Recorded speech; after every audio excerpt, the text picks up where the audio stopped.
کراچی کے ایم اے جناح روڈ پر مختلف مذہبی جماعتوں کی جانب سے غزہ میں اسرائیلی مظالم کے خلاف مارچ کیا گیا ہے، جس میں ممتاز عالم دین مفتی منیب الرحمان نے خطاب کیا ہے۔ رضوی نے جو معاہدہ کیا ہے، میں اس معاہدے کی بھی تائید کرتا ہوں، کیونکہ وہ معاہدہ قائد اعظم محمد علی جناح کے اصول پر ہے کہ اسرائیل ایک پلانٹڈ ملک ہے، اسرائیل ایک غیر قانونی بچہ ہے، اور امت مسلمہ غیور امت مسلمہ اور باہمیت امت مسلمہ اس کو کبھی بھی تسلیم نہیں کر سکتی۔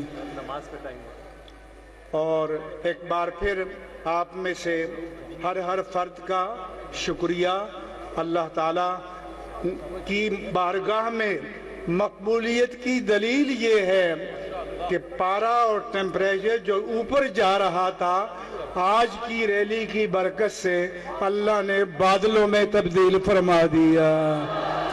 یہ آپ کے اخلاص کی دلیل ہے، ان علماء کے اخلاص کی دلیل ہے، یہ ہماری حقانیت کی دلیل ہے، اور انشاءاللہ الحق یعلو ولا یولا، حق غالب آنے کے لیے آیا ہے، انجام کار حق ہی غالب رہے گا، مغلوب نہیں ہوگا۔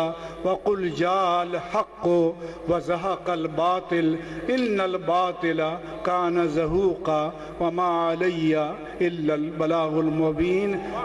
پرامن ملین مارچ پر مبارکباد، اور میڈیا یہ تاریخ رقم کر دے کہ اتنی تعداد میں اتنا پرامن ملین مارچ اس چشم فلک نے کبھی دیکھا نہیں ہے۔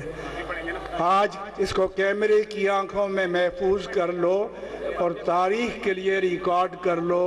انشاءاللہ تعالی آئندہ اس کا ریکارڈ ٹوٹے گا تو ہم ہی توڑیں گے۔